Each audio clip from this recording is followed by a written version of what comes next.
Oh man, God, I am wiped. All right. One second. Let me go grab a Q-tip.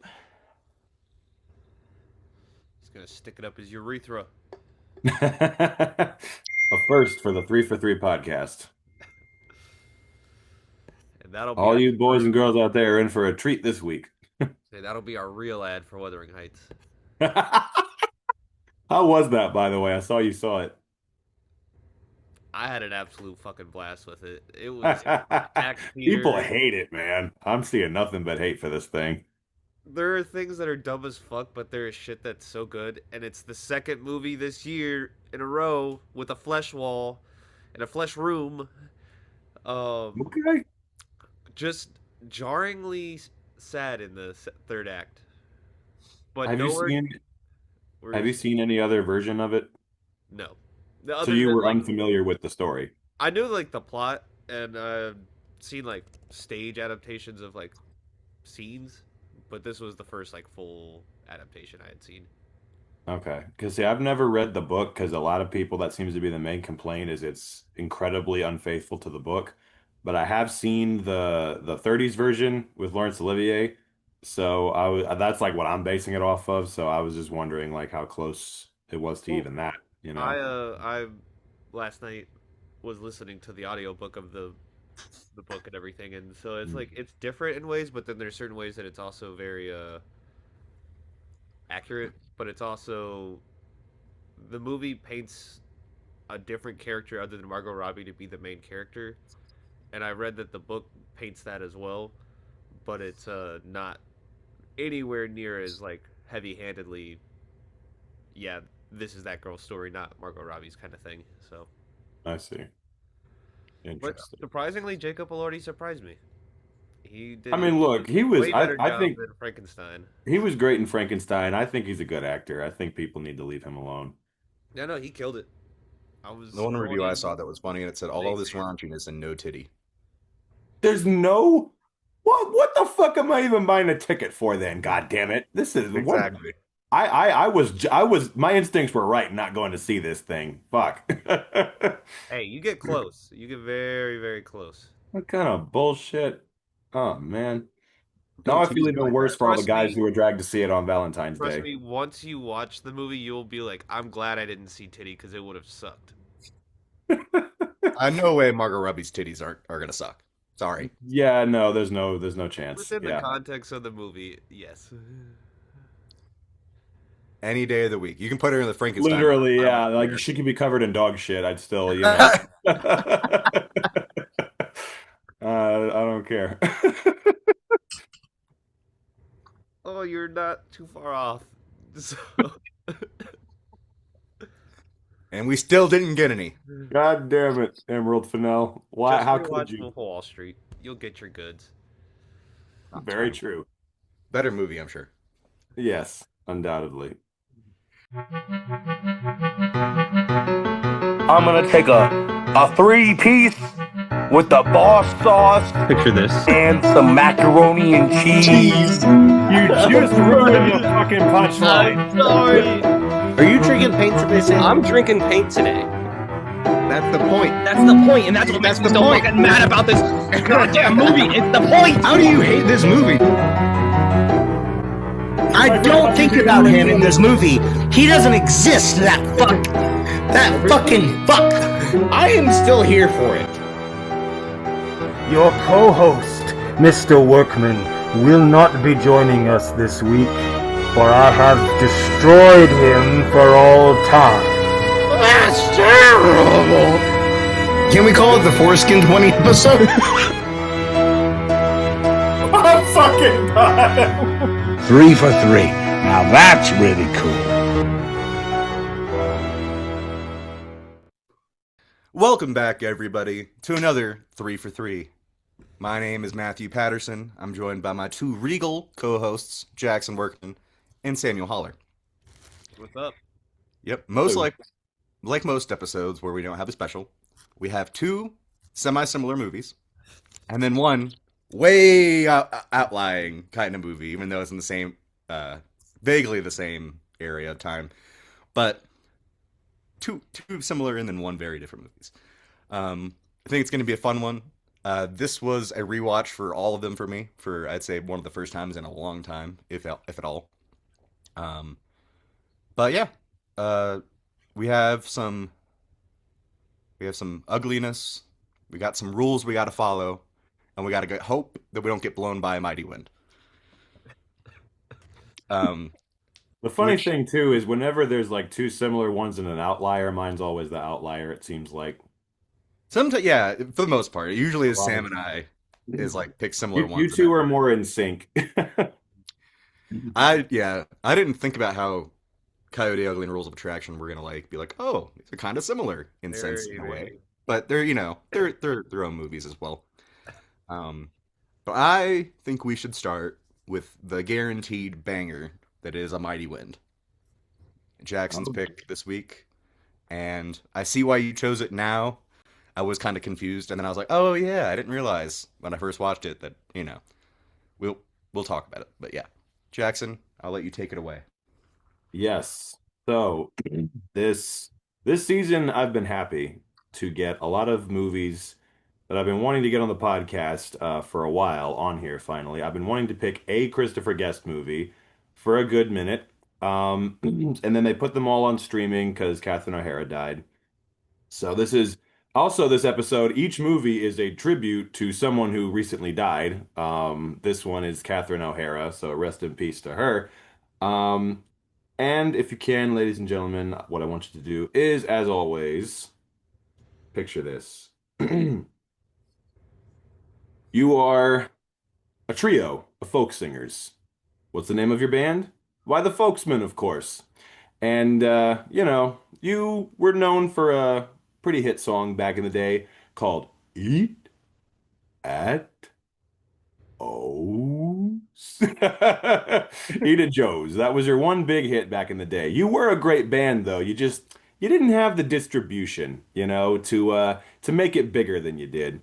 And and also you're a legendary folk duo, husband and wife duo called Mitch and Mickey. And you were known for a song called A Kiss at the End of the Rainbow, where at the end of the song you kissed each other. It was a big moment on television. And but then, personal troubles got in the way and you got divorced. And you're also a revival of an old school folk group who used to be the Main Street Singers, but now you're the new Main Street Singers, and only one of the original members is still in the band, but you're carrying on their legacy. And what do you all have in common? You were managed by a man, a legend, a record executive who has just recently died. And in order to honor his legacy and honor the impact that he had on your lives by signing you guys, you're all going to get together for a big reunion concert. And it's going to be a fun time. And, reuniting after years and years of being apart and growing apart as different people, it's going to be a bit of a challenge, but you're going to do it. And guess what? There are going to be a lot of laughs along the way. This right here is not only Say what? do not even get me started. What happened? I'm gonna sing the fucking praises of Fred Willard here in a minute, but yeah, this is not only Christopher Guest's return to the podcast after just a few weeks, or after a month, or however long it's been. We've been on and off with our schedule so much recently because of all these fucking technical issues. My mic is finally fixed though, thank Christ. Oh yeah. And but not only his return to the podcast after the Rob Reiner special, but our first movie we've had that he's directed, and all of his regulars are here, and they're amazing. Eugene Levy, Catherine O'Hara, Fred Willard, Jane Lynch, Jennifer Coolidge, Larry Miller, Don Lake, Michael Hitchcock, Parker Posey, fucking Jennifer Coolidge, Bob Balaban, the whole lineup, everybody's here, plus a bunch of others. Harry Shearer. Harry Technically, Shearer, yeah. Michael McKean, fucking Michael Hitchcock, if I didn't say him yet already. Everybody is in this guy, just everybody, all the greats. His ensemble is one of the all-time best out of any director's ensemble, and we're going to talk about all of them in a minute and what makes each of them special. But yeah, this movie is wonderful. It's been great because, of all the Christopher Guest movies that I had seen, Waiting for Guffman was the only one I'd actually seen, and it had been a long time. Like I remember we watched it in Miss Fraker's class back in the day, He was the one that showed it to us, and I loved it. But I'd been wanting to rewatch it for a while because my memory on it was a little hazy. So as soon as they put all these onto streaming, I was like, oh fuck, I'm just gonna watch all of these. I'm gonna pick one for the podcast. We're gonna see which one it is. Watch that. Watched Best in Show. Watched A Mighty Wind. And as soon as I got done with A Mighty Wind, I was like, all right, this is the one, and I'll explain why in a minute. And then I watched For Your Consideration last night, and oof. You gotta watch Yeah. mascots. That sucked. Mascots. Yeah, I don't know if I'm gonna watch that one. No Eugene Levy, no Catherine O'Hara. I don't Still know. mockumentary, still the exact same thing as the rest of them. Yeah, but I don't know. I've heard that one. For Your Consideration was already enough of a blunder. That was like fucking watching that one after watching the rest of them was like being at the greatest party you've ever been to, and then someone ODs in the bathroom. It's just like, Jesus. That's still a not great that, party, though. say what? That's still a great party, though. It was until that happened. Then it's just like, God damn, did that kill the vibe? But yeah, so I'll let you two take it away before I go more in depth with my undying love for this movie. But what did you two think? I mean, I love it. I think my issue with it last time, and it wasn't even an issue, it was just that I had watched Best in Show and Waiting for Guffman first, and then I don't know why, but this one didn't hit as hard. Maybe because like I'd already, there'd been because I watched them like pretty much back to back. I think Sam remembers this because this was back in like COVID times, and I didn't you get me the Mighty Wind DVD? Yep. Yep. And I have all three of them on DVD. I just don't have them out because I'm lazy as shit. But yeah, I mean, the trilogy itself, and this one especially, made me like respect Eugene Levy. And it's not that I didn't respect him before, but like I knew him from The Dad from American Pie, all these other movies where he's just kind of playing a goofy guy who's like stupid, and there's no like he literally to me, other than these three and probably other movies that now I need to start watching more of his shit. He actually is like acting to me. I was like, oh shit, you're not just like playing some dumbass goofy guy. And if you are doing that, you're doing it like in a way different way than you usually do. Especially this one with his voice, like the way he talks. Like Beef. what yep. Because he got his jaw wired shut from getting the shit kicked out of him. I was But gonna yeah, lock John from eating too much pussy. But indeed. I mean, I know what it's And I like to do- be into the rainbow, and I hope he does too. So And I do want to say, this is I'd say all three movies have another Valentine's Day aspect to each of them, in a sense. Rules of Attraction a little less so, but Coyote Ugly for sure. Oh, but hey, let's be honest here. There are Valentine's Days like what you see in Rule of Attraction. They're not all good. That's true. That's true. So yeah, I mean, I liked it. I liked it more this time around, especially too, having not seen them in a long time and just being like literally sitting down and just laughing for like an hour and a half straight. The jokes that like he always like for each movie, but his jokes are just rapid fire. Like he's making two at a time almost. It seems like so. Yeah, Sam, I'll let you take it away. trying to think, is Parker Posey at the top of our list now? She's close. Because This is at least her fifth, if not. I think this is her fifth movie. multiple this season. Many, many. And But, honestly, that's something I think that I've learned over the course of doing this show is that I've got a crush on Parker Posey. If nothing else, this show has taught me that. Yeah. Was it Bo is Afraid that really did it for you? Oh, you better believe it is, buddy. That was the one. Left you blowing O's. Hmm. Yes. I also feel very similar in the way Matt, where I was like, not like, oh man, I didn't want to watch this one, but like that I was just like, I didn't know beat by beat what to expect and what kind of like movie I was getting into rewatching it because it had been so long.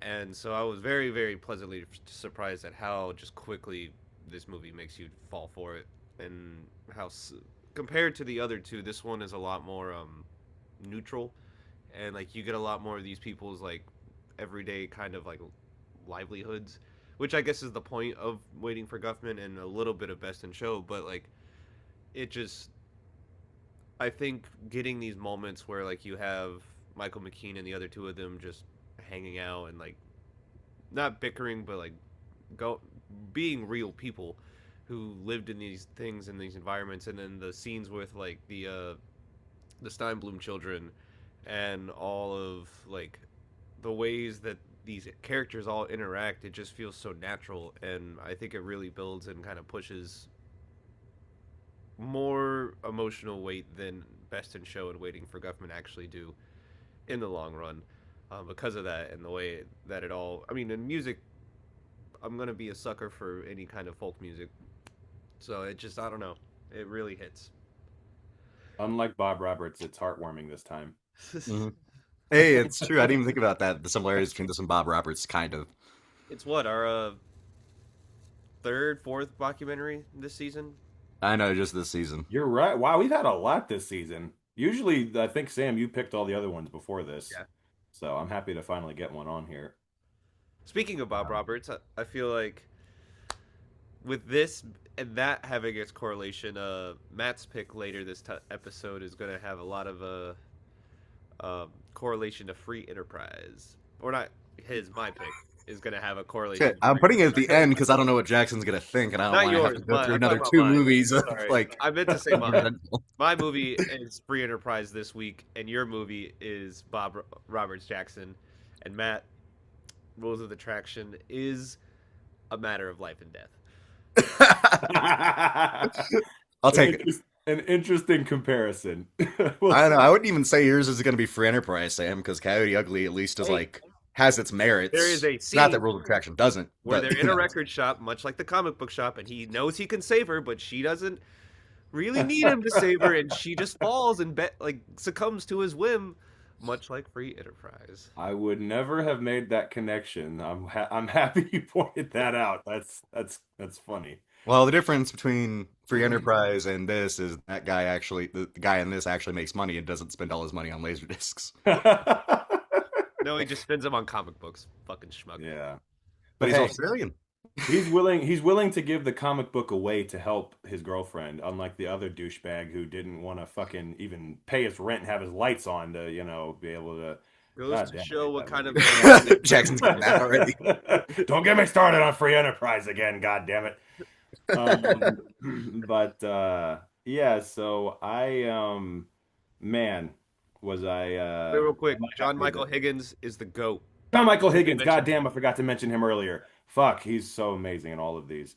But yeah, so like I said, my goal this week was I was like, okay, I'm gonna watch the all the Christopher Guest documentaries, or at least like the big three, and decide afterwards which one I'm gonna do.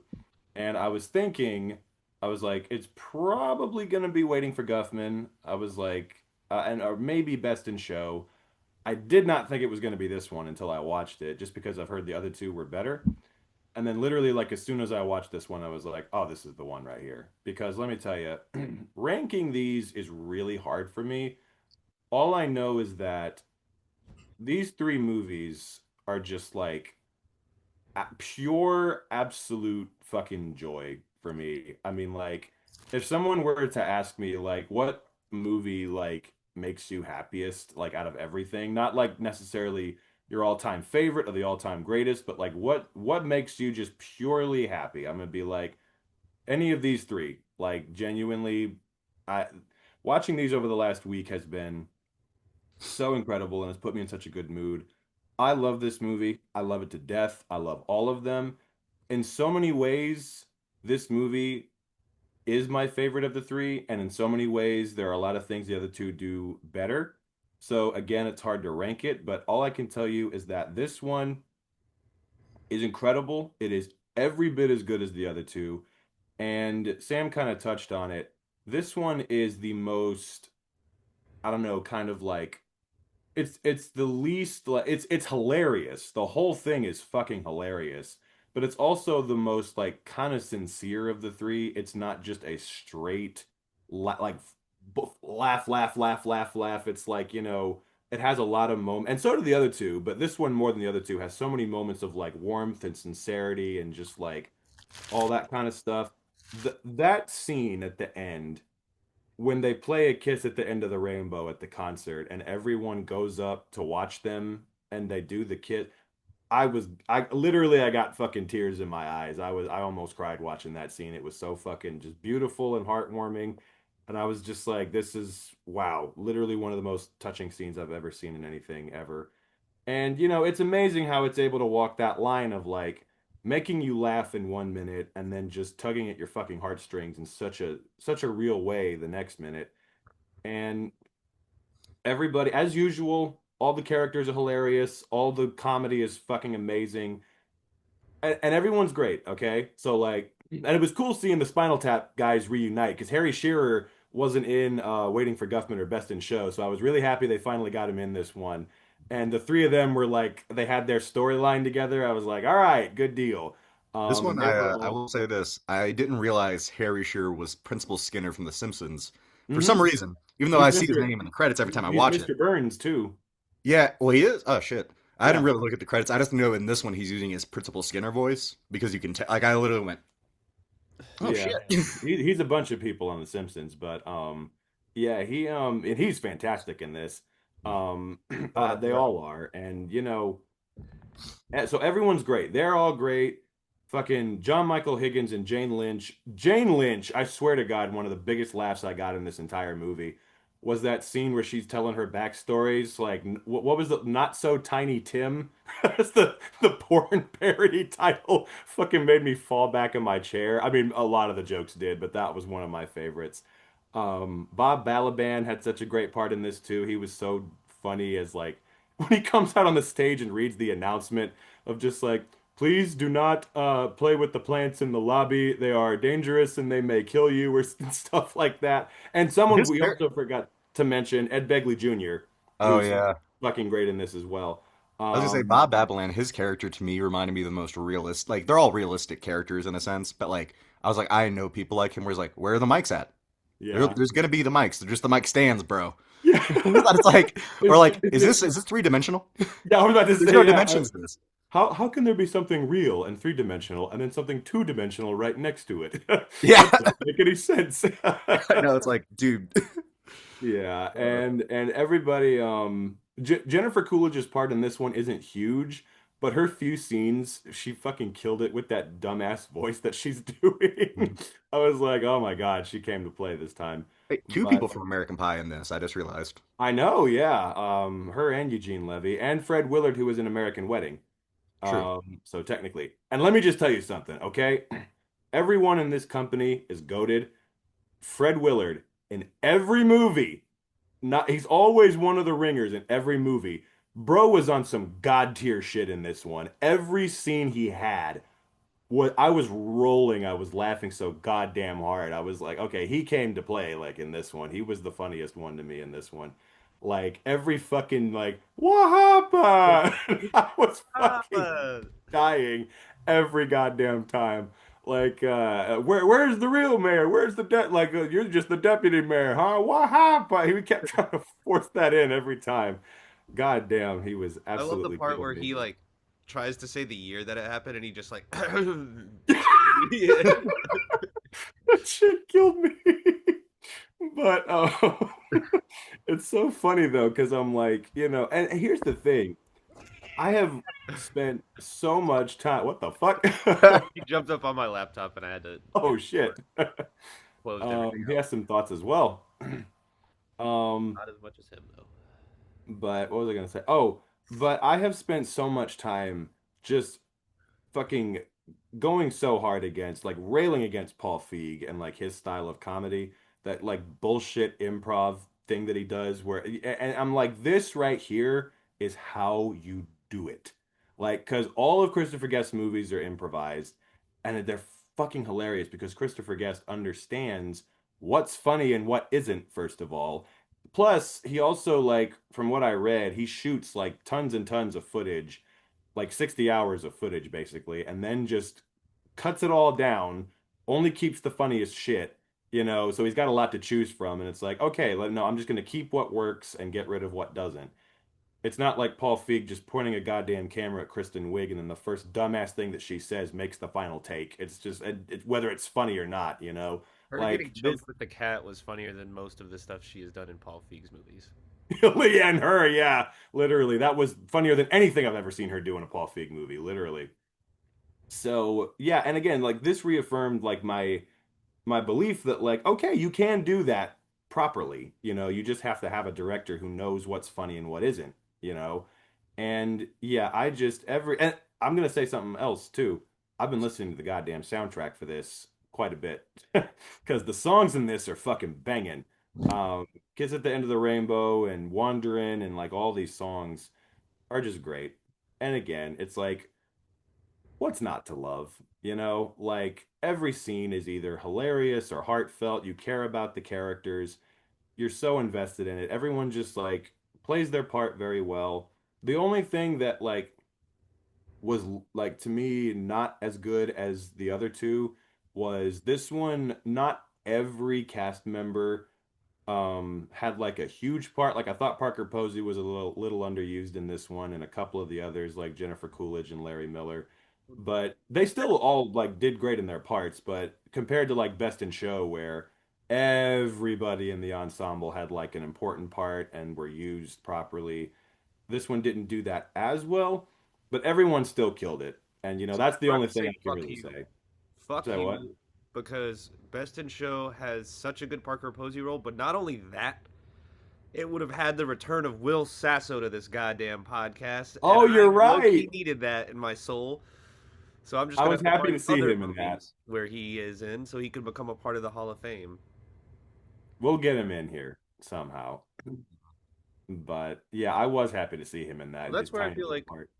Waiting for Guffman is the most like emotionally tumultuous, while Best in Show is definitely the funniest, and then this like blends those two really, really well. It's so funny you say that because like that's exactly what I was thinking. I was just like, and it's funny because I was like, okay, Best in Show is like purely the funniest. Like I definitely laughed the hardest in that one and the most. And then this one to me is like the most, I think, emotionally impactful. And then honestly, I would say like Waiting for Guffman is the one that like combines those two together perfectly. And that's why that one's kind of my favorite of the three. But again, in so many ways, this one's my favorite of the three because I love, how like much it tugged at my emotions and made me laugh. And Best in Show in a way is kind of my favorite because it was the funniest. So it's like it's hard to like rank them. I don't know. I love them all. All I know is that For Your Consideration is the worst of all the ones I've seen. That's all I That know doesn't for a really fact. count in the trio to me. That's like its own It's an outlier. outlier. Yeah, And it's yeah. not even a mockumentary. It's just You its gotta own weird little watch thing. That's why, yeah. Mascots. It's a full-on mockumentary about Yeah. awards competition of mascots. Yeah. It would be hard without, Eugene or Catherine, but I might give it a shot. If you want to watch Schitt's Creek at all? Yeah, this honest to God, this made me want to watch that more, just so I can have more of them together. Yeah. Um, I was 'Cause looking it up, and the people they were parodying were this people called Eon and Silva, and there was a lot of like album covers where they were like doing the poses and stuff like that in the movie, where I was just like, huh, I wonder like to what degree everyone else is parodying a specific type of group from the '60s. So I read that the Folksmen were a parody of a specific group. I can't remember who it was, but I think that's cool that they actually like used real life references and stuff to kind of make it more realistic. And I want the DVD of this. I mean, I want all three of them on DVD just so I can have them. But apparently, on the DVD for A Mighty Wind, they have the full concert, like unedited, like, as it would have appeared on TV. So Hmm. that would be fun to watch. Yeah. Um, but yeah, I cannot stress enough how much I love this movie, how incredibly happy all three movies have made me this past week, and how much I love them all. Like I said, pure unadulterated joy, pure magic. If you're ever in a bad mood, watch one of these. It'll pick you up immediately. So goddamn funny, so amazing, so just like, and each one has a moment where you're just like, you're so invested in these people as dysfunctional and insane as they are, like in this one. They're all and then we haven't even mentioned yet John Michael Higgins and Jane Lynch being in the cult, which was Yeah. fucking amazing. We believe in color. The whole thing. We are all manifestations of color. Fucking goddamn, just so funny. But What does he say? He goes, "We this is a conclusion that you would draw just simply by like going to the store." Yeah. It was like something like that. I'm just like, what? yeah. Oh man. Yeah, just every fucking scene in this.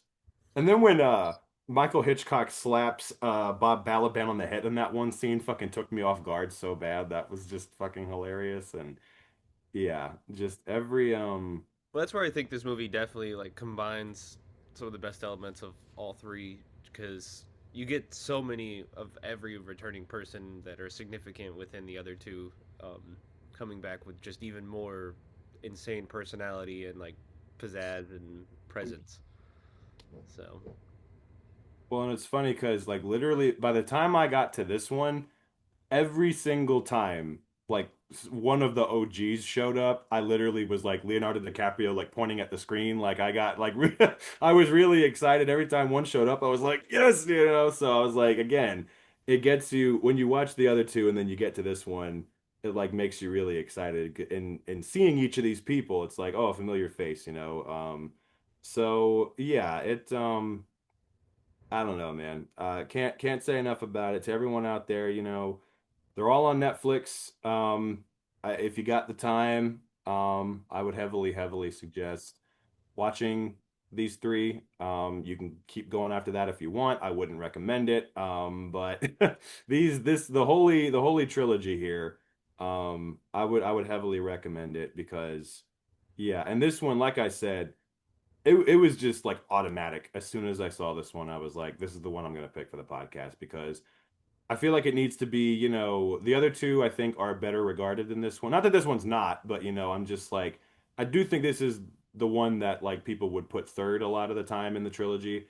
And I want to just go to bat for it and say like this is every bit as good as the other two and it made me feel shit and, you know, it just about made me cry almost. So, you know, which is not easy to do. So, Oh yeah. yeah. A mighty wind. But yeah, I'm glad. I think we've wrapped it up on that. Yeah. And I'd also just have to say, I don't even know if it's going to make it into the episode, but I just have to say it. Larry Miller's scene in Best in Show is one of the funniest goddamn things yes, I have That's why, ever yeah. seen in my life. I just Bro, had to mention that. that would be the second. If he's in this one too, right? He's in Because all he's of been them, in yeah. two trilogies in this Yes, he was in the Gary podcast so Marshall far. trilogy as well. Yeah, he's a Yep. Hall of Famer for sure. But yeah, every that goddamn the scene in that movie where he just kisses her right on the mouth. Was fucking, and then when they're at the dinner table, oh my God, that was in that entire movie, that was the scene that made me laugh the hardest. Hell Fred yeah. Willard in that as the judge with all the fucking weird things is just Yeah. Mhm. As soon as I saw he was the judge, I was like, of course, he's gonna, yeah. oh my God, the comedy You're that's gonna gonna. say some foul Also, shit. Major Briggs jump scare in that movie. Yes, very Yes. much so. That took me very off guard. Much like a jump scare that violently scared the shit out of me in mine pick this week. It's so funny because I saw it, but it was so quick. I was like, I must have been imagining that. That wasn't him. And then when you said that in your review, I was like, okay, I'm not crazy. That was him. It Yep. was just so fast. Wait, who? Johnny goddamn Knoxville. Oh, We yeah. almost Okay. had You remember? Johnny Knoxville in 2 movies this week. I know if I'd chosen We to were act. so Yeah, close. yeah. And then, do you guys catch Alex Bornstein as well? I did. Yes, I did see her at the end. I was Yeah. like, oh shit. Next up on the list is none other than Sam's pick. A little dive bar, little dance bar, not a strip club, but just a place to go and get crazy on the weekends. None other than Coyote Ugly. Sam, Yes. take it away. Yes, yes, yes. You are Violet. You are Piper Barabo. You're a songwriter. You ain't gonna fucking sing your songs. No. Other people will sing your songs. and you love singing other people's songs. But it's time, little birdie, to fly out of the nest and to leave New Jersey behind, because fuck New Jersey. And this was almost a potential second New Jersey pick on this episode had Matt's pick not also switched. But you're a little girl in a hometown, big dreams, ready to fucking make your life, make something happen of yourself. Your dad, John Goodman, single dad, dealt R.I.P. Mama, dreams never succeeded. He put her down her dreams, and he will never make that mistake twice. But he won't hug her, and he won't wish her good luck. He's gonna let her fail and succeed on her own terms, which is a very important lesson that I think this movie really carries home throughout the whole thing. But yes, she goes to New York, partially pressured by her friend, a little recently known someone, Melanie Linsky from this podcast, returning very quick in a very, very brief role, but an important role nonetheless. And so you go to New York, you think everything's going to be pizzazz. You think you're going to make it big immediately. Clearly you've never lived in New York, bitch, because fucking Christ, this shit is a mess. You are a mess. You're down bad, so you go into a diner after having your fucking shit all stolen, your emergency funds frozen and de-thawed, and then you fucking go, and you just get this nice little slice of pie. But what do you witness in that diner? A scene very, very similar to Death Proof, where you got three girls chatting up a storm, saying some fucking crazy ass shit, waving money around, and you are like, I want to get into this. I want to be a part of this. And they really, really heavily suggest that they are more than what they are. But you go to this bar, Coyote Ugly, in the hopes to get a job. And what do you find? Maria Bello cosplaying as Charlize Theron. And boom, she fucking smacks down the law. No boyfriends allowed in this place. You're gonna fucking make the kiddos go crazy because you look like a kindergarten teacher because you're a fucking potentially underage girl that I'm going to pressure and put into a situation that is out of your control. And that is the ride of your life is coming your way, because Coyote Ugly is not just a bar. It is a performative art. It is a way of living. It is something that I must stress, even though it is early in the morning. We're drinking, because we don't sell water in these parts. Say no Hell to no, H2O. Hell no, Unless you're the fire marshal. Unless you're the fire marshal, then you can get whatever you want. Yeah. But yeah, I picked this very similarly because the cover looked like Sweetest Thing, and I was like, I really hope it's like that. And it's very funny, but it is also way more serious than Sweetest Thing ever was, and has so much more like emotional crux to like understanding their relationship. Unfortunately, no cock piercings in this one. Fortunately, no cock piercings, but Not as far as we know. And I know at least one of them has some piercings either here or down there. So you get something. Johnny Knoxville actually had all three. We just couldn't see him. Fucking Johnny Knoxville scared the fucking shit out of me, and I panicked, and I paused the movie, and I had to smoke because I was like, if he's in this movie, he's either going to assault her or it's going to get a whole lot worse. And then lo and behold, He just disappeared. he was just there, looking like a It was fucking like a half a second like he a was on goddamn screen. demon. I like how Sam jumped to it. He's going to assault her. The first She thing. needed to leave by 10:30. It was already 10:15. You focus on Johnny Knoxville's fucking ugly ass face, maniacally like looking around for all the women in the bar.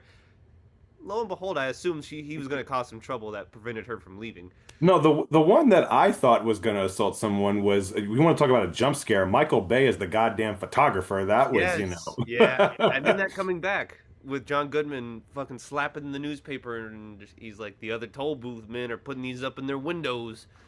Mm-hmm. It wasn't even that sexy of a picture, though. I gotta run. My cat's eating his food out of the bag. He dragged it out of the cabinet.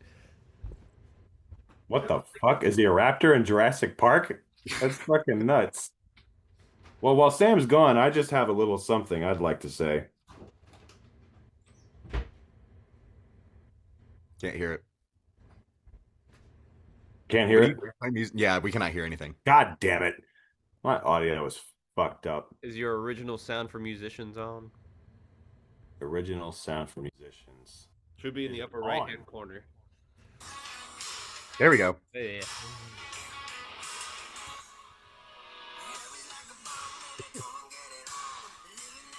I was about to say, waiting for Jackson to pour the water on himself.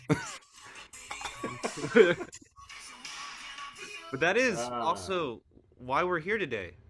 R.I. to Bud Court, my Harold and Maude, and many more.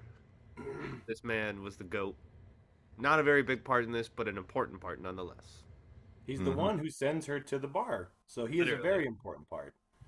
But yeah, no, I don't think I really got to some of the plot, but yeah, it's a fucking blast of a movie that I think is another movie where the fact that it was so edited down from its unrated version that I wonder if that's why people initially did not like it, because they just wasn't the full package. But I don't know why people don't like this movie. So I've seen this on TV quite a bit, like as a kid. Like I watched this when I was young on TV. I used to think this is what bars were like. Oh yeah, I love this movie for a lot of reasons. he was howling at the moon like a coyote. But there is a scene that I remember that I could have missed it because if I was just out of the room. But does she ever get mad at him for like thinking he's selling drugs? Okay, so there is a scene, the unrated version then, that they put in the TV version, I guess, to save time. And like probably cut out some of the more raunchier shit. But she gets really upset at him because she thinks he's dealing drugs because like what's in the bag, which is the comic book as we know. Yeah. And then he explains to her in the diner that he works at that like he like collects comic books and shit. Is that me? It is. Collects comic books and shit. And that was pretty much written by Kevin Smith. And I think it's funny because that's the only thing that he like his rewrites came in was that comic book. Well, that's it. So here's the thing. Here's the thing. Actually, I was reading a lot about that because yeah, Kevin Smith did like a bunch of rewrites on this, and apparently he said none of the comic book shit came from him. Really? I thought that's what he said. He said like he said that he knew that he was like the one part that you thought would have come from me, the comic book part. Actually, I didn't have anything to do with that. Literally, only one line from his draft of the script stayed in the movie. And when you hear what it is, it makes complete and total sense. If I had been thinking about it while I was watching it, I would have been like, of course that's Kevin Smith's line. Was when the one girl is like, oh yeah, no, I'm not a lesbian. I played in the minors, but I never went pro. Oh yeah. Kevin Smith's one line that stayed in.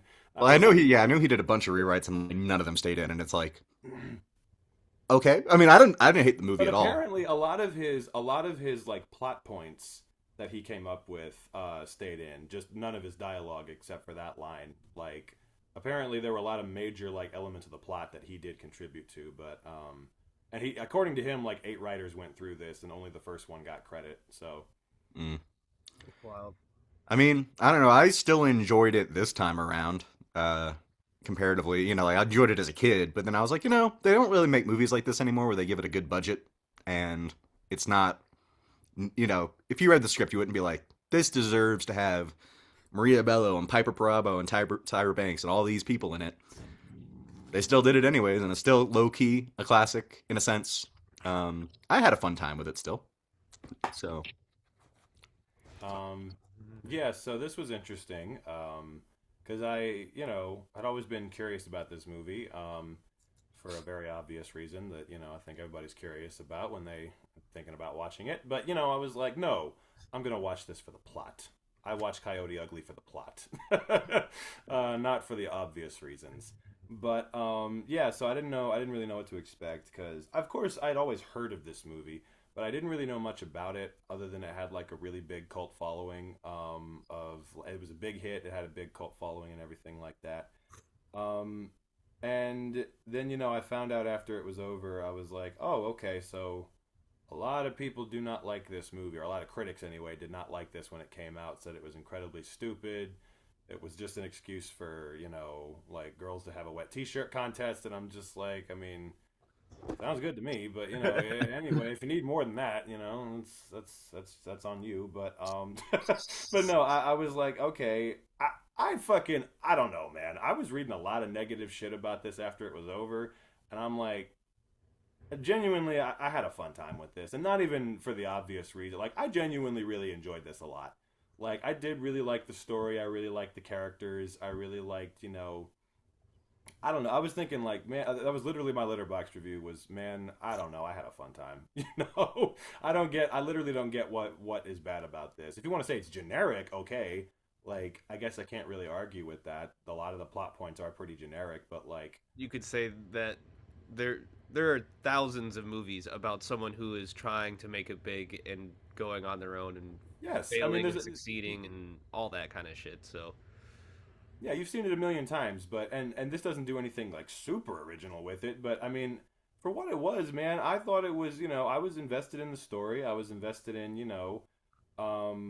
a lot of the characters. I thought all the performances were really good. I thought it was well directed. All the scenes in the bar were directed with like a ton of energy, and you really felt immersed in that place, and I think they did a good job of that. And I like the relationship between, Piper Perabo and John Goodman. I thought it was a really sweet, like, father-daughter story and all that. And I don't know, man. I don't like, if you want to say this movie's bad, I'm just like, okay, to each their own. I disagree, Like, call it generic, call it unoriginal, whatever. But this is not a bad movie. I'm sorry. It's just not, Agreed, it's fun. I like the story, and I don't know, I like the writing. I liked all of it. I had a fun time with it.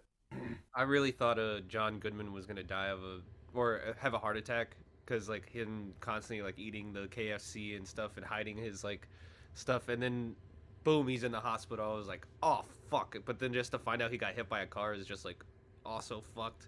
Mm-hmm. Yeah.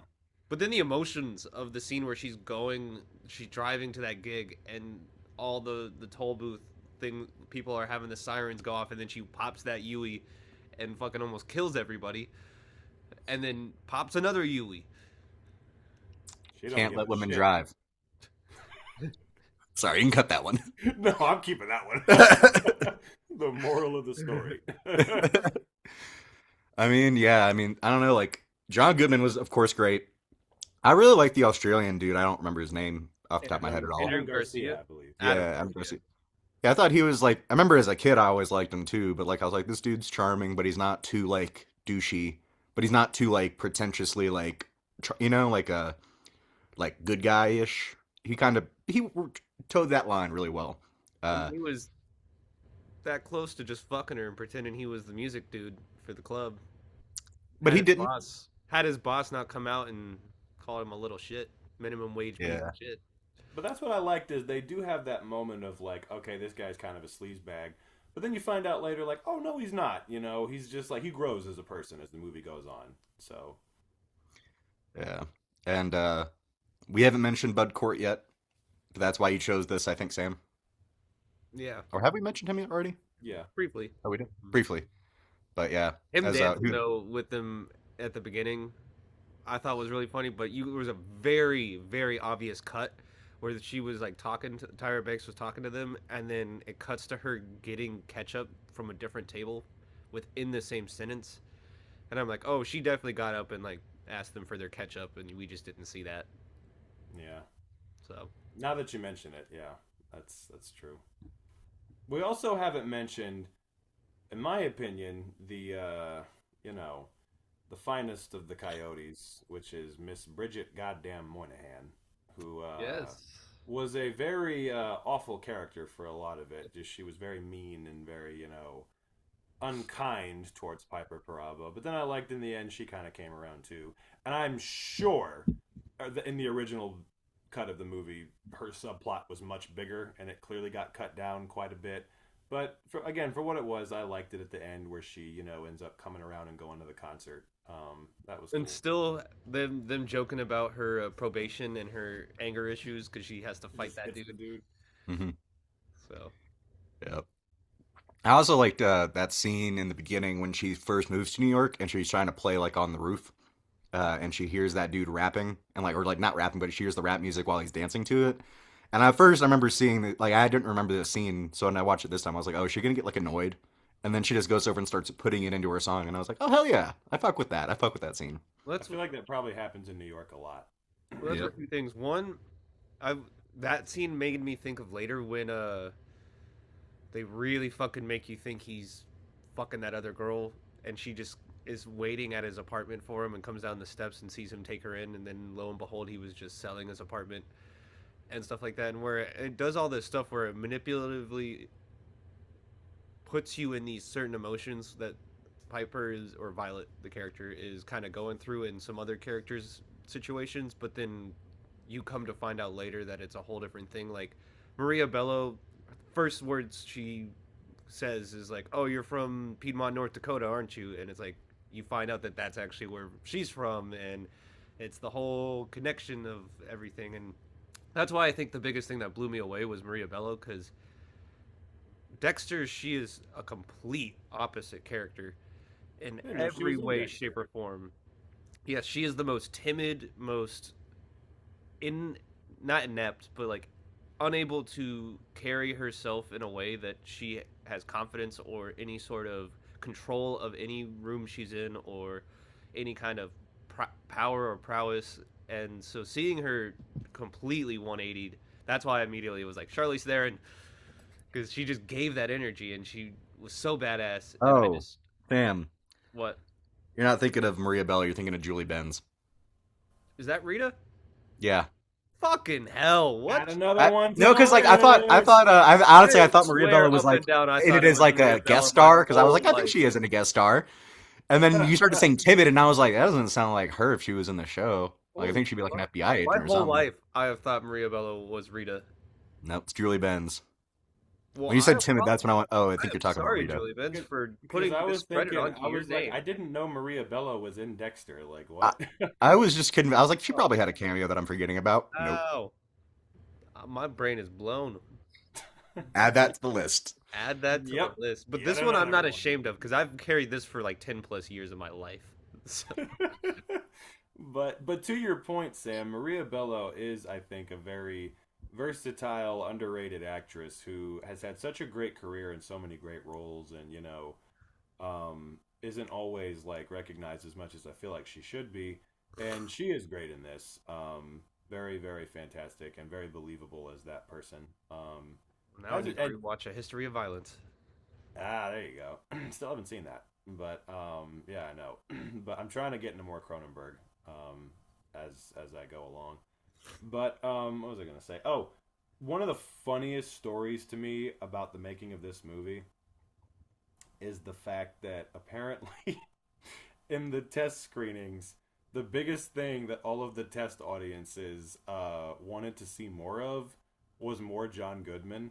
They liked his character so much, and I'm like, in this movie, with all these hot-ass women, like, you'd think that that's what they would be asking for, is like, more scenes of that, more scenes of them, like, taking their clothes off and stuff, and it's like, nope, they wanted to see more John Goodman, like, that's what they fucking came for. Which is funny, because and I agree completely, I'm just like, god damn it, yes! He openly talked about how this was just a paycheck to him, it was nothing more. And I knew that when I was watching it, I was like, he probably just did this for a paycheck, and sure enough, when I looked it up afterwards, yep. Well, I mean, he didn't at least, like, hone it in too much. I felt like he committed. He committed. Yeah, he was great. But I don't think I've ever seen John Goodman not try to give it his all, no matter what he's doing, which is respectable. Yeah. I mean, there are definitely some performances where you're like, okay, he's not giving it 100%. He's maybe giving it like 90% in this one, but he always goes for it, man. He never just phones it in. Made me think of my dad when he was on that porch with the American flag and him just standing there in his. I thought he was a security guard at first and not a toll booth operator. And so I was like, that's my dad. Yeah. Just missing the cigarette. So, which I'm sure he started smoking the second she pulled away. So. I'm sure this is Michael Bay's first movie on the podcast, right? Is it? Yeah, because we never had one that he directed, so... Wow. Painting also, in 71 episodes, which it's crazy to me that we've done that many, in 71 episodes, this is the first time John Goodman has ever been on the podcast. That is like wild. I don't know how that's possible. Like, that's nuts. How have we missed him?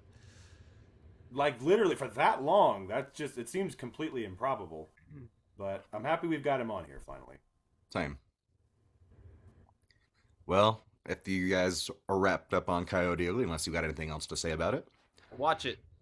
yep, watch it, enjoy it. Tom It's Brady's not what you biggest think it's fumble going of to all be. time was Bridget Moynihan. I'll just say that right now. I'm slowly setting the building blocks up to. Isn't she John Wick's wife? She is, yes. Because I have a picture of her because I have the John Wick set, and they came with a postcard of like the picture Which of them is together. random as fuck to me that she's the dead wife. Yep. In all those movies. Well, that's this is actually a sequel to Coyote Ugly, the John Wick movies, because then she goes and she marries John Wick, and then gets fucking killed. Sad ending. Only her anger issues were in that movie. Yeah, I was gonna say. She might have killed what is his name from Game of Thrones. Cockless. Oh yeah. Greyjoy. Pretty much. But no, this is the padding. I really I shot Jackson in the face with the double barrel shotgun last week, and I'm doing the padding, and I'm slowly making it my 99% run, surely but slowly. No, it's dead, Sam. But it's okay. You get a 98, 97% run. 97. Yes, as long as there it's you in the go. 90s and I pass. You still get an A, You still get an A. just not an A+. Exactly. Well, now we move on to what I'm very curious to talk about, which is none I'm other. ready to talk about, and what I want you to go fuck yourself, Matt, over. The Rules of Attraction, which I have the DVD, but Let me grab my DVD. It's right here. I like to choose the book because it's. Oh shit, that's cool. Yep. If you've seen, so shout out to my short film, The Individuals. I completely ripped this off in the poster. Oh my god, that is the same poster. Yep. No, I literally ripped it the fuck off. Because I said I want to do the book, but I can't really do the book, so I had him do a line off the book instead in the movie. He What the fuck? There's a note in there that says your virginity will be taken at midnight. At the end of the year, End of the world. end of the world. I've got a party. paycheck for a check for $100 in here dated 22 or Oh, yeah, you probably can't catch December. that anymore. Cash that shit if you. No, I think can. I've already cashed it. I think I just use it as a bookmark. Yeah. Which I thought was kind of funny. Anywho. R.I.P. to the beak, baby. Yep. Because we're bringing back. Yeah, we're our first James Van Der Beek performance, RIP. I was gonna choose Jay and Silent Bob Strike Back because he's in it, but he's only in it for a minute, and I wanted a whole performance of him. And not only that, but he is acting his ass off, in my opinion, in this movie. So yes, my pick is Roger Avery's and Bret Easton Ellis's The Rules of Attraction, which Real quick, the fact that last week we had the return of Christoph Gans from Silent Hill, and this week we have the return of Roger Avery from Silent Hill is a very strange coincidence to me. yeah, I was thinking that too because I was like, Luckily hey, we've had them both on back to back. yes, and just by saying their names, you should imagine how nihilistic and heartless and cold this fucking movie is. But as we say on the podcast, picture this: you're going to college, and not only that, you're going to Camden College, which is set where? I think New Jersey, but they don't really specify. Basically, it's a liberal arts college. Very much reminds me of UNCG in certain ways, just by its campus and the way it's set up, and also some of the people in it. But we'll get there. There's many ways I can lead into this movie, but we're going to start at the end of the world specifically. And then we're going to introduce all three of our characters, where they end up. And then we're going to say fuck that and reverse the whole movie back to the beginning of the semester. Where then you watch these three characters, Sean, Paul, and fucking what's her name again? Lauren? Lauren, yeah. Sean, Paul, and Lauren, who interconnect and interweave, and each have their own flirtations with each other, their own attractions to each other, per se. And James Van Der Beek may or may not be bi, but he's not willing to discuss that yet. Paul, however, just wants him to fucking admit it, And Lauren is just trying to get fucked because her boyfriend Victor, played by, I can't remember his name either, but he was Pardue. Kip Pardue, went to Europe for a semester and then totally forgot, or the summer, and totally forgot about her ass. So now she's back on the prowl. It's the 80s. But yeah, but obviously the worst thing that can happen to her will, and the worst thing that can happen to most of these people will, for the most part. These people are all terrible. They're all self-involved. They're all college kids, if we're being fucking honest. A lot of this, the book is in the movie. That's very faithful in that sense. I'm not choosing it for the book thing. It's still high fidelity. But there is some Roger Averyisms in there. He kind of gets them out of the way in the beginning. And then we got some cameos and some weird scenes. Like Paul going back to see his mom, played by fucking Faye Dunaway somehow. And then Swoozie Kurtz as the other guy's mom, his name I always forget, but he is one of my favorite fucking actors in this movie. Is his best friend that he goes and sees. Because this dude is just such a fucking asshole. It sucks. And she's like, Richard, and he goes, Dick. My name's not Richard, it's Dick. And he's just sitting there and he's like doing the thing and then just shoves his fucking hand in his mouth. Love it. Honestly, I was like, yo, you came in, you steal the show, and then you just wander the fuck off. Like, I want to follow him. Like, let the camera just... Huh? That was Paul Williams for me. That was a jump scare. I was like, Paul Williams. But yeah, he is fucking great, too. And then Jay Baruchel, jump scare. Oh my god, yeah. Jessica Biel jump scare. Well, she's on the cover, but yeah. Fair. She is crazy in this movie. I will say, usually I don't see her act like this. Well, the scene where she was introduced, just stumbling through the hallway, it was like, took me off guard. I was Coked just out like, of her what the mind. fuck? That's Jessica Biel. Do I look bulimic skinny or anorexic skinny? This movie, it's Eric Stoltz, by the way, jump scare. Oh, yeah. Oh, big jump scare. god. Yeah. And of course, he just plays the seediest motherfucker. Violently sexual teacher. Yep. Yeah, Passing this out movie is absolutely insane.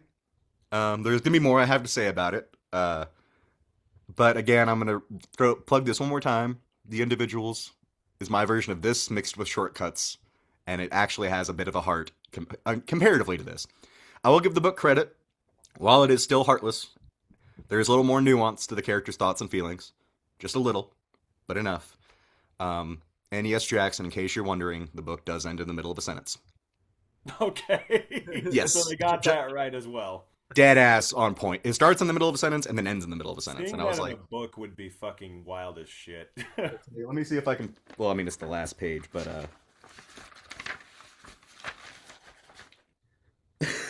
because it's not the same line, but the last line is literally, I had to turn it up, drowning out her voice, but I still turned to her, my eyes interested, a serious smile, nodding my head, my hand squeezing her knee, and she, and that's it. So he captured the spirit of it, even if it wasn't the same scene. Yes, and well, he's in a car driving. The spirit of it all is getting fucking vomited on while you're getting fucking deflowered in a college room with a keg and a bunch of dudes with cameras. Yep. That's the spirit of this movie. That's the Roger Averyism, is that whole reverse shit. I was like, okay. And then, honestly, I will say this. Got a little pretentious at points, but I appreciate that almost every segment of the movie, Homeboy was trying to do something. You know, he at least was... That split screen where they meet and then they, like, morph together. I thought that was interesting. I mean, I like the movie. I don't hate it. I just remember, I thought when I picked it, I was like, I'm worried that I'm going to dislike it more now because I'm so separated from that whole life and be like, yeah, this is kind of dumb.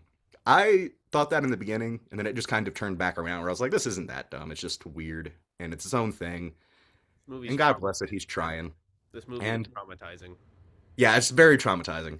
But I fuck with it still. I still stand by. But I completely understand if you don't stand by. If you're like, wow, that movie's like pissed me off. Like not in a good way. Which I feel like Jackson might agree. But we'll see. We're gonna see. Well, I'm not looking at his face and reading complete hatred, but I'm not reading love. This isn't gonna be a situation like last week.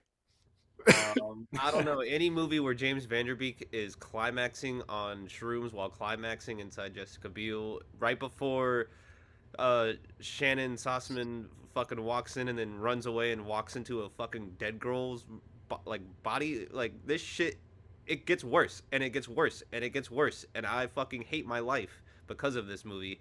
And I hated my life when I first saw this movie, and now it's just bringing back all the fucking sad, depressing, goddamn feelings that this movie makes me feel. So I did like bad. that scene a lot too. The suicide scene. I was like, okay, that's Shannon. I have to well say done. also, Shannon Sossamon's second time after the holiday. Yep. Her tiny ass part in that movie.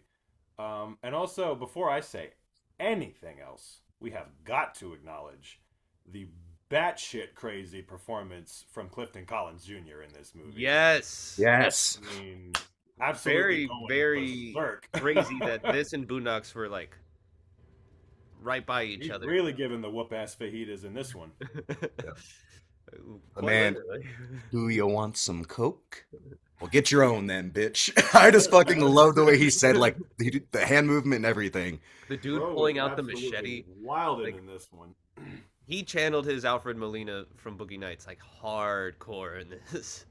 Yep. Very Oh. similar vibes. And then, I'm sure you guys noticed, but and it makes a lot more sense, but James Vanderbeek's character is Patrick Bateman's brother Brother. Yep. from American Psycho, And and I they tried getting Christian Bale. I watched the deleted scene with Casper Van Dien as Patrick Bateman, and it was interesting. Yep. They tried getting Christian Bale, but he said no, and I'm like, honestly, if they had gotten him, I think that would have knocked this movie up about 10 Well, more it was notches. funny because at first when I read that, I was like, okay, I'm glad they didn't do that because it would have been really distracting. But then once I saw the scene, I was like, okay, no, I really high-key wish Christian Bale had done this. This would have been fucking legendary. Yeah. Been- And I'll give James Vanderbeek credit. If you think about it, like, I can see them being brothers the way he fucking acts And and, like, I'll treats give people. Casper Van Dien credit. He understood the assignment for that scene. I was like, all right, he actually did a good job. But I need to bring up two things real quick. One, the scene after that happens and he's in the car and he's screaming like an animal at that dude. And he's like, "Are you gonna fucking hit me? I'm driving your car and everything." And just the way he like animalistically growls and like gets in his face is just something that is so like I've never seen Vanderbeek do something so fucking transformative and powerful with like the way he's delivering something. But that's my other point. Not very fucking often do you get a movie where you have a full-on 4.5 minute edit of a character who has not been in this movie the whole fucking movie of his whole journey, his whole life, and that 4.5. The speed show felt like it was 10 minutes long, Yeah. man. That was He- long as fuck. It's that one of So my what they did favorite was him scenes and that Roger I Avery. know they ever actually exists. shot all that footage I read, and they like made a whole movie out of it. That's slipping never in been released. that he caught Well, 'cause- AIDS and like could very well be giving it to her when she was wanting him to take her virginity is like makes me hate fucking Kip Pardue so much. And I thank God he didn't fuck her because he would have given her AIDS and it would have been another fucking Harmony Korine situation where I would have wanted to kill myself once again. Yeah, I mean, I think I could be wrong, but he is one of the characters in another Bret Easton Ellis book, Glamorama, which I think is the movie they shot. So I think they did a 2-for-1 here, which is nuts, by the way, that he said, I'm going to shoot 2 movies. No, I couldn't believe that when I read that. Like, they actually shot, like, hours and hours and hours of footage of him just going to all these countries. Because I'm just thinking, like, oh, they went to some, like, one European city and just made it look like, you know, they went to, like, 13 different cities. No, they actually went to 13 different cities and filmed all that footage, and I'm just like, okay, props. Just for, like, a 5 to 10 minute sequence, you know, of, like, a montage. I'm like, That's what I okay. mean. Homeboy is doing something in every aspect of this. Like, every 5 minutes, he does something Like, different. If nothing else, I appreciate the dedication to, like, actually, you know, spending all that time doing that. I would say it makes me surprised he hasn't made another movie, but we all know why. Because when she goes to confront him and he's like, I don't even know who you are. His whiteboard on his door literally says, the test came back positive. That fucker had AIDS. It upsets me so fucking much. How willing people are to fucking throw people's lives away in the way that they are willing to fucking manipulate these people into getting what they want and destroying anything and everything in the way to get to that point. And that's where Vanderbeek fucking saying, I will never love you, just like she said to him, to Ian Somerhalder. It just, the layers fucking, they're there. And Ian Somerhalder, too. I mean, he is just The fucking snowflake going turning into the nuts. one tear he's ever had in his life. It's beautiful. Yep. I love the Roger Avery. Yeah, we got 2 minutes left, but I'm gonna say my last bit, and then we can change it. Change meetings.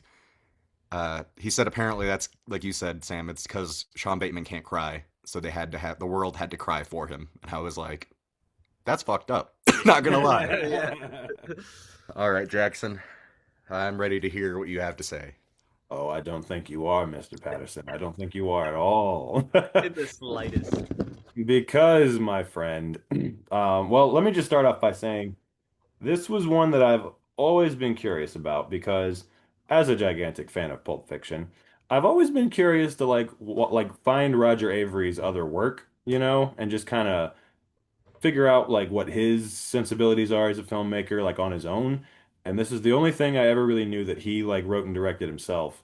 So I've always been kind of curious about it in that sense. So when you picked it, I was like, all right, I'm finally going to get to see this thing. Knew nothing about it whatsoever, have never read the book, did not know what the plot was. Went in pretty much totally blind. All I knew was it was Bret Easton Ellis, so I was like, all right, I guess so there's a certain expectation of what the subject matter might be, but still had no fucking clue. And I'm gonna tell you something. You ready? Are you ready? All right. I'm not. I goddamn love this. Yes. I Yes. goddamn love this. And here's the thing though. It was a very wild viewing experience for me because it wasn't until about halfway through the movie that I locked into its wavelength. Because again, went in blind, didn't know what to expect. For the first half of the movie, I liked it, but I didn't quite understand what it was going for. I was just like, all right, this is like a weird little movie, like perfectly fine, entertaining, but I was like, I don't really know what. And then, like, about halfway through the movie, it like clicked for me what it was trying to do, what it was trying to say. And I was like, oh shit, I get it now. And then, like, for the rest of the movie, I was so goddamn, like, just in. And I was like, this is brilliant. And I love this. And I love everything that it's doing.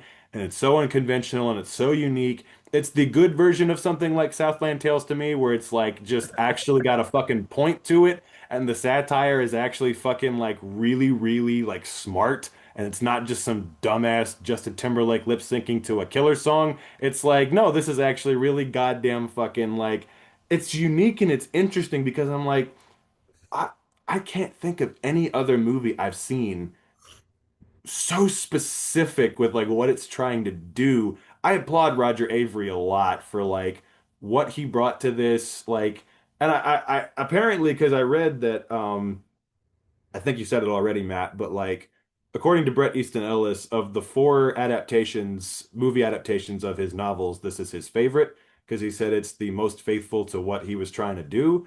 And so I'm like, okay, that's pretty cool. That he was able to apparently capture the spirit of the book so well, but it's also cool how he was able to like just kind of, I don't know, make it into its own thing, like this fucking just very, very, very like dry, like kind of absurdist satire about college kids and like how fucking despicable they are. And just like, I don't know, it was very, very, because again, I kind of realized at one point, I'm Freedom's like, a dangerous drug, my friend. yeah, yeah, it is a hell of a drug. But what was I gonna Sorry. say? But what I love is just the fact that it reminded me a lot of American Psycho in the sense that, that was a satire of the like, corporate greed and, culture of materialistic kind of culture of the 80s and everything. And this was sort of a satire of like the youth of, that time period. Obviously, they updated the time period for the movie. It doesn't look like it takes place in the 80s to me, even though the soundtrack is all 80s songs. I did notice that. But it's the same kind of thing where he's like satirizing like that kind of youth culture and college culture and all that kind of stuff. And goddamn, there are so many like when I got done with the movie, I was like, fuck, I want to go back and watch it again because like and watch that first half of the movie, like knowing what the fuck it's trying to do now and just like analyze all that. I was thinking after it was over of all those scenes at the beginning of the movie before I knew what it was doing. And I was like, fuck, that was brilliant. Like, fuck, I didn't realize in the moment that's what it was doing. And fuck, And I'm just like, I don't know. I really think like, and here's the thing. So it didn't get good reviews when it came out, right? And Roger Avery, I'm not gonna lie, a lot of the things he has said about this movie and all that are kind of pretentious, and he seems like a very full of himself kind of guy. However, just about as far as like the critics didn't understand it and all this shit, a lot of the answers he's given about that I read are kind of pretentious. But one thing he said that I fully agree with is I think the reason it was not well received by critics when it came out was because there was a generational gap. He said, if you look at this, every critic who reviewed this was over 40 years old. They did not understand that, what the youth culture at this time was. They didn't understand that there were kids like this because why would they, And I'm gonna be honest, I read a little snippets of some of the reviews, including Roger Ebert's review, and Roger Ebert said, this is not a realistic depiction of, what college kids are like. Like these kinds of kids do not exist. And I'm like, I Wrong. respectfully You're disagree, Mr. very Ebert. wrong, my friend. They very, very, very wrong. There are so many kids like this in college. It is insane.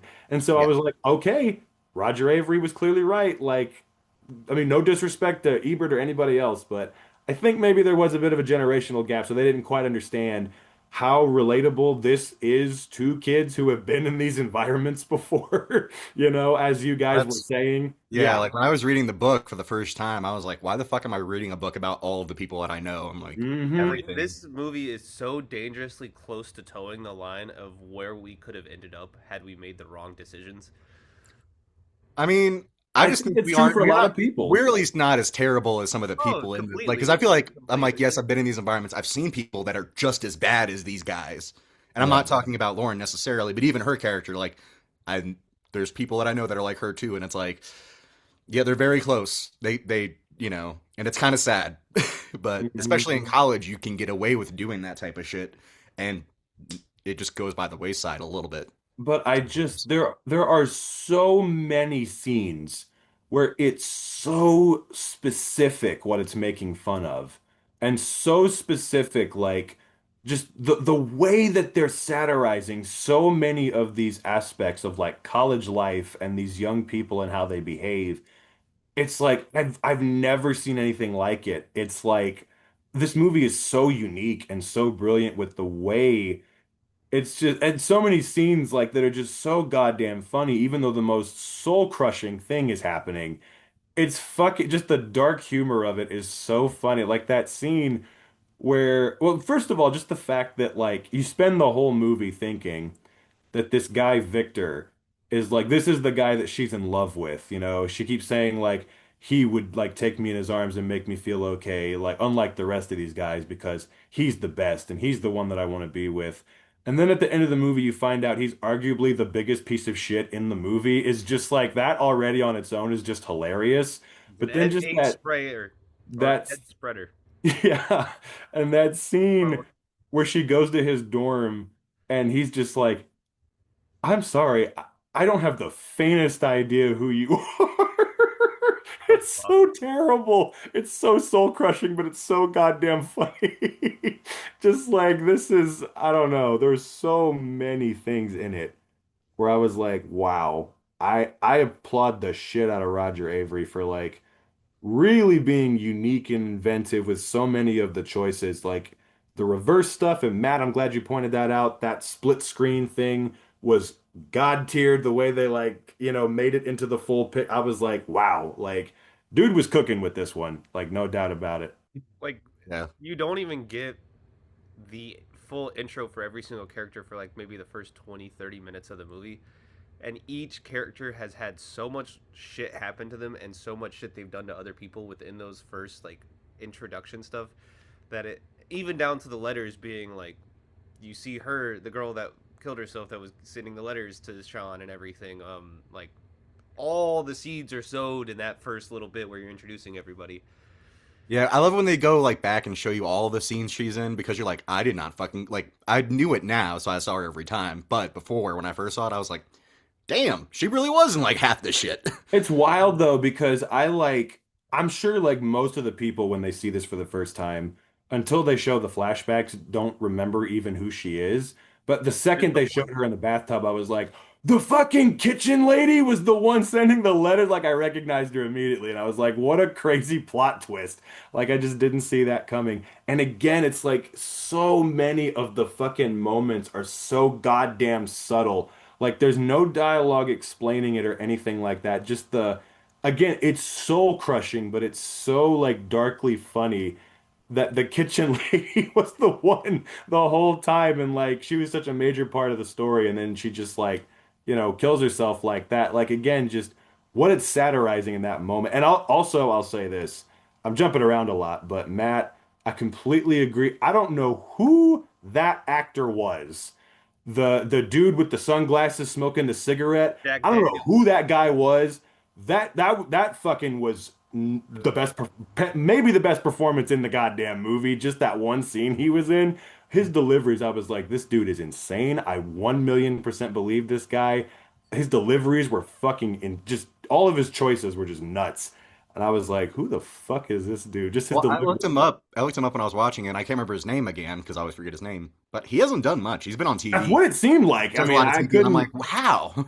Yeah, literally, I'm like, dude, like, who are you? Like, what the fuck? Like, and just his delivery of that line, just like, so how is school going? It sucks. I was like, Jesus Christ, this guy.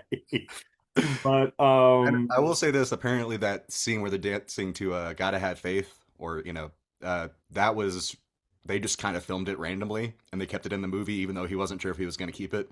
And they said that was like one of the most iconic scenes is that them just dancing on the bed to that song. yeah, And I'm like, yeah, I can see that. very memorable. Yep. Um, Yeah, man, I don't know. I just there's so many like because it's I can see this very easily being one of those movies that just infuriates me. Like, there's That's so what I many, kind of. I wasn't gonna be yeah, surprised if you're like, this just pissed me off. Like, like there are so many movies like this that I think if they had been done differently, kind of like Southland Tales, where it's like it would just piss me off because of how like intentionally kind of frustrating it is and how like dumb and like but this one like worked for me on so many levels once I realized what it was trying to do and then just going back to the beginning and just remembering all these scenes that I saw in that context and realizing how brilliant they were. And then just the end when he just like gets cut off mid-sentence, I just remember being like, Chef's kiss, that was the perfect ending to this fucking movie. And oh just, I don't know, I just think it's one of the most unique movies I've ever seen. It's so goddamn weird and absurdist and just batshit and just like so satirical in such an original way. I couldn't help but be kind of fascinated by it and fall in love with it. It was definitely one of the most unique movies I've ever seen, and I'm glad you picked it because like goddamn, it was something. And fucking shout out to James Vanderbeek, fucking legend, R.I.P. Dude killed it in this. I knew going in that one of the characters was the brother of Patrick Bateman. And then as soon as I saw his goddamn face, I was like, it's him. Yep. Maniacal ass face. I'm like, he's got to be a Bateman. One of my favorites, like moments of his. There's two that I'm gonna bring up. One's not necessarily a favorite. I thought this was really funny, but the favorite one is when he's talking to the girl in the very beginning, and he's just doing the Kubrick stare down at the fucking camera. Exactly And what then, it is. like every time it cuts back, it's like worse. It's like more crazier. And then more and more Jack Nicholson. Yep. yep, and then literally after, just right after, then he just lifts it back up and smiles, and I was like, "That's genius!" Like they could have just cut away from it, but no, they had him like go back to normal kind of, or do the fake normal, thing. And then of course the scene where he just tries to kill himself. The I scene love where that when he he like, just the phone cord, and then it just. and then the scene where he fakes it with the blood and like tries to like psych her out and everything was fucking insane. Not knowing What I like- just witnessed. Yeah, what I like about in the book is they really specify that he was doing that for anybody who walked in the door, and it just happens to be her. Yeah. And she just happened, like, in the book, he was like, I was just pranking whoever came in. I thought it was going to be my roommate, And I'm just like, damn, So, Robert Brinkman shot the fucking shit out of this, though. I will say, like, such gorgeous fucking sets, and you see there's so much space in every room. So yeah. And one of the cuts I like too is when they start playing. I think it was, I can't remember. It was like one of the classical music songs. Like can't remember what fucking song it was. Like from, it's like, anyways, like one of the famous classical songs they play, and then it goes into the party version of that where it's like, no, no, no, no. I was like, hey, I'm vibing. Yeah. I'm here. Bopping along with it. Yeah. But So I'm also, glad you liked it. it fucked me up so much. I felt so terrible because it took me over half the movie to fucking, it was driving me crazy because I knew his face and I was like, God, I pulled a Sam. I was like, God damn it, who is that? And then like I figured out, God damn it, that's Kevin from American Pie. It's Yep. Thomas Ian Nicholas in the car with him going to the drug deal. And I was Yep. like, fuck, it was driving me Another insane. American Pie reference. Uh-huh. I Yep. didn't think about that. But That whole scene just changes my life. Clifton Collins Jr. was like absolutely unhinged in this movie. Every scene he was in was like, what the fuck? I need you like I need an asshole on my elbow. Like, Which, also, one of the funniest things too is when he's got the gun pointed right at the camera, and you think like, oh, he's just got it pointed at his face or something like that, and then you cut to it, look right up next to his eyeball. Yeah. I was like, okay, that's That good shit. shot of the gun right up to it, it's really cool. Yeah. yeah. And what was I gonna say? Oh, well, first of all, Paul Williams jump scare, and his scene was probably the funniest scene in the entire movie to me. That shit had me. I was like, bro, just came in for one scene, had the funniest scene in the movie, and then left. Please, That I scene in insist you bring general. back your friend's corpse so I can do some tests. I'm the first nurse being like, I'm on my break. It's like, But goddamn. and then just again, it's so fucked up, but it was so goddamn funny. Jared Baruchel is dying, and Ian Somerhalder is just like, I knew this would happen. God damn it, he Yep. just doesn't Seeing care. him was so weird because, like, Vampire Diaries, it was like, you have a look and you have a style, and this is just so babyfied version, and his face is so young. It freaks me the fuck out. Mm. And I like when the dude's coming to get him and he's trying on the shirts. And then just in the middle of it, the guy's like, that's too gay. Like, literally, he stops his whole spiel just to tell him which one to pick and then continues on. And then it's funny because when you cut back to him, he immediately has the other one on. There's no like, no way he could have gotten the shirt on that fast, but it's like, boom, already on. Yeah. I thought that was good.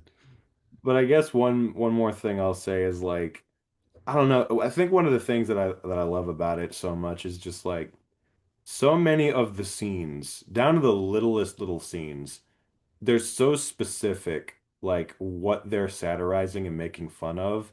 So specific, like just the littlest interactions that the characters have that you recognize. Even if like, because I've never been, I didn't go to college, but like I understand, these these kinds of interactions. I've been around a lot of people, been in worlds like this, been in environments like this, and you just recognize certain things. And just there were little interactions that I just recognized as being very specific and very realistic, and them just like making fun of it in such a darkly funny way. It was just like, I don't know, man. It's one of the things that just makes it so unique to me, and so like, wow, he's not only because it would be one thing if he was just getting if it was like a straight movie and they were just getting these interactions down. No, he's very like a very absurdist like satirical version of that kind of interaction that I've just never seen in anything else that was just so. And again, I think that's why the critics at the time didn't fuck with it because they don't recognize these interactions. They don't recognize these scenarios that they're all in. They don't recognize these environments in any way. They think it's all just like, what the fuck is this? So that's why I think they didn't fuck with it. And I think now that's why in the 20 years, 25 almost, goddamn, since this came out, it's gotten such a strong cult following because I think younger people have found the movie and gravitate towards it more, and they're just like, because I remember like when you said that in the group chat, Matt, you're like, this is very close to the college experience. I was just like, yeah, there are a lot of people like him and Sam and everybody else who have been in these environments who know, and even me who I haven't, I still know this is what the fuck goes on in a college campus. Like I mean, we all know that. So it's, I don't know. I think it did a great job of not only capturing that, but satirizing the shit out of it. And one of the funniest lines in the goddamn movie, I had to rewind it because it made me laugh so goddamn hard, was after James Vanderbeek is done plowing Jessica Biel on shrooms. there's that long ass shot of her just lying on the bed, and he's just like, "What? What's the matter?" She just goes, "I was born in a Holiday Inn." Whack! I lost my goddamn mind. I had to rewind it. It made me laugh so hard. Yep. So fucking funny. Yeah. I mean, yeah, she was honestly, this might be because, like, I feel like every time I see her, she's always kind of variations of the same person. And this is the first time I've seen her, and I'm like, I don't recognize you. Like, even though you're not in, like, any different, looks, just like she actually blended in and did. Especially in that scene where her and Shannon Sossamon are just doing coke. And it's just the quick back and forth and just like talking. I'm like, yeah, that's probably one of the more realistic versions of that kind of conversation I've seen. Where sometimes the movies are like going way too crazy and spazzing out, like just the quickness and the kind of like jitters they do. I'm like, yeah, this is a pretty accurate. Like, But the subtlety and I think exaggeration of her doing it and immediately having the nosebleed is like something well, that that just means you've been doing it a lot. doing it a lot. And so it's like on surface it's a very trope kind of thing, but it's like no, you just know these people and you know what they've been doing for the last like few months, this whole entire time, and I Yeah. don't know. These type of movies where everything that could go wrong goes wrong. Sometimes really upset me in a way that I'm like frustrated watching them. This is a just hollow, sinking acceptance that just seeps in Well, throughout the and I whole. think it does this other thing too that I didn't really think about until this time was it does the whole start at the end and go back to the beginning, but it doesn't bore you. You're like not like, I know where this is gonna fucking end up. You're actually like, whoa, what the fuck? Like It's this was funny. revealing His That so is much on her more. back. that is usually one of my least favorite tropes is starting at the end and then doing the whole movie and then going back to the end. But holy shit, there was a purpose to it in this version. Like there was a reason why they did it. And I'm just like, again, I appreciate that. And he didn't just redo the end, if that makes sense. Like he didn't like show everything Right. again. He like It skipped it past that shit. it, So it it's a completely different like, and it doesn't give anything away that you don't need to know already. And it's just I don't know. Yeah, it totally works. And one of the craziest things about this is I think Jessica Biel did this movie at the same time she was on Seventh Heaven, which is like fucked as hell. Like the contrast between that show and this movie. I'm like, how did they even let her do that? That's fucking nuts. yeah. Thinking of the shot where Vanderbeek is so drunk and he watches Shannon take that dude upstairs, knowing that she's gonna let him take her virginity and everything, and her looking at him, and then when it cuts back to him and he detaches from reality and has that kind of like freak out moment, but then it snaps back and everything's the same as it was. Like I love the way that was edited and just shot and presented. Yeah. I mean, they do. He does a really good job of playing like a complete sociopath. Like, does Mm-hmm. not care about anybody but himself. And, you know, just Well, credit to him as an actor yeah, and for again, going from like Dawson's Creek range. to that. Yeah. Literally, like, because he was like, the most lovable, like, had the most lovable face, just he was Dawson and all that. And bro is ungoddamn hinged in this movie. And I'm just like, yeah, bro does have range. Yep. That's kind of why I chose it too, because again, he was only in Jay and Silent Bob for 5 seconds. He's in the whole thing for this one, and I can at least. I haven't seen Varsity Blues, so I was like, I can at least kind of vouch for this movie. I'm gonna go. I'm gonna see that eventually. There's a very interesting scene with Ali Larter that I've heard about. That, Oh, yeah, all it's pretty right. legendary from what I Patrick, hear. is that you? Does he stick it in her alley farter? Maybe. Did I heard you, Sam, by the way. That was a nice touch. Someone called me, and I was like, "This is actually an important number," so I answered, but nobody said anything. So then they probably heard the Ali Farter thing, and then I. Oh boy. But what was I gonna say? I can't remember. This movie is fucking This amazing. movie makes me so emotionally just distraught. That Yeah. the European montage was god tier. I That's one of couldn't my get favorite over how good moments in that all was. Yeah. of the early 2000s cinema. It literally just fucking smacks you in the face too. hmm And I'm He's just just like, here, abs take it. absolute props to Kit Pardue for that unbroken like 10-minute fucking like not being able to stop talking and delivering all of that just rapid fire just perfectly. I appreciated that. I was like, how many takes do you think it took for him to get all of this in? Like I know. Yeah, probably several. like a lot, I would have to imagine, because he literally does not stop speaking in that rapid fire tone for at least 5 minutes straight, and it's just fucking nuts. Yeah.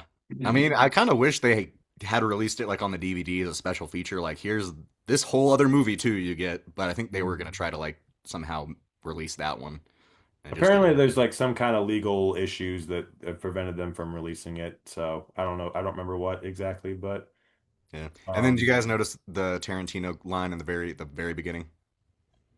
yes, yes, I Yeah. did notice that immediately. Yep. He's Well, talking about Killing Zoe, which is Roger Avery's first movie, Oh, and he was like, he didn't direct it, he's just an executive producer, but everyone thinks he directed it, and I'm like, I didn't even hear what movie he was talking about, but I was like, oh boy, Roger Avery, just, this sounds like, yeah, as soon as I heard, yeah, everyone thinks it's Tarantino, but really it's this other guy. And I'm just like, he's uh, talking about himself. That's at uh-huh. least I was like, I appreciate that he got it out of the way. He said, I'm just gonna do this in the first 5 minutes. I'm gonna get my grievances out there, Yeah. and then I'm gonna focus on the movie. What's That's how it funny comes out. though, watching this, I'm like, I see now how much influence, or like he may have had more influence on Pulp Fiction than I previously thought. Because there are a couple things in this where I'm like, oh, I see that he brought that element to Pulp Fiction. I can see, like, just little things like talking about going to the hash bars in Amsterdam and like a couple other things that they mention where I'm just like, oh, that was from, I can see maybe he brought that to this. I can't remember some of the other things, but I remember there were a couple of major elements where I was like, all right, that could have. didn't want it getting out that he was actually the real reason Pulp Fiction was successful, so he put Roger Avery in prison. He was the one who, was driving the car really that night, Yeah. Mhm. not Roger. Um, what was I gonna say? Yeah, apparently his first movie, Killing Zoe, which I haven't seen, but apparently, from what I can gather, because I've listened to their podcast, was about his experiences doing heroin in France. Wow. And Tarantino was like, or it was like France or Amsterdam or both. And he was like, yeah, I came over there and apparently did heroin with him. And I'm like, I just can't see Tarantino doing heroin in my life. Me But neither. it makes sense, I guess, that they both I just can fucked see him around, did heroin, doing and a then lot made of Pulp other Fiction. shit, but not heroin. Oh, I definitely did coke. That's no Definitely. question. Yeah. Definitely, that and smoking weed, but definitely a heroin too. Apparently, He for a needed minute, something to calm him down so people would like to listen to him talk. they're like, oh my god, give this guy more. Yeah. But no, Um, yeah. I mean, that's just from what I gathered from listening to their podcast, but I could be a little wrong about that. But yeah, that's why it makes me want to see Killing Zoe now because I'm like, okay. And also, this movie is so good. I know why he's not really making movies, but like, I feel like we well, need to give him one more shot. did you hear like 2 days ago he announced he's got like four movies in development? Because No? he started a like an AI studio or something, and that's how he's like financing all his shit now. Yeah. Well, as long as he's not using AI for his stuff and No, he's because just it's using it to it's make money. wild. He did like a fucking like he found a hack. He found a cheat code is what he did. Because basically he was like, for decades I have not been able to get financing for any of my movies. And he said, literally just the fact that my company specializes in like AI related things immediately got me funding to like make another project just because that space is considered so lucrative. Everybody wants to invest in it. He's like, I don't think he's going to use it in his movies. He's just like, he's literally just using it so that people will give him financing for shit. And I'm just like, that's a fucking cheat code if ever I saw one. Be the That's kind of system. nuts. And fucking, of course, we have John Waters starring in American Horror Story season 13 to try to fund his movie. I didn't know that. That's interesting. And then Wow. well, just How to the bring it mighty back have around, fallen. did you see Tarantino's acting in a movie now? No. He's full on like acting in a new movie Is with it like a couple other people, like You're that are fucking big. with me. Was this just announced he's acting in a movie? Yeah, like Oh, he heard everyone. He heard everyone say he ain't shit compared to Paul Dano. Now he's going to try to prove him wrong. honestly, that's the issue. Let me That's find it here exactly because what he's it's doing. That's hilarious. right type shit credits Oh my actor. God.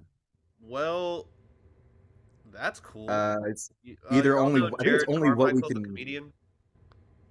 I didn't hear either of No, you. it's only what we can no. carry.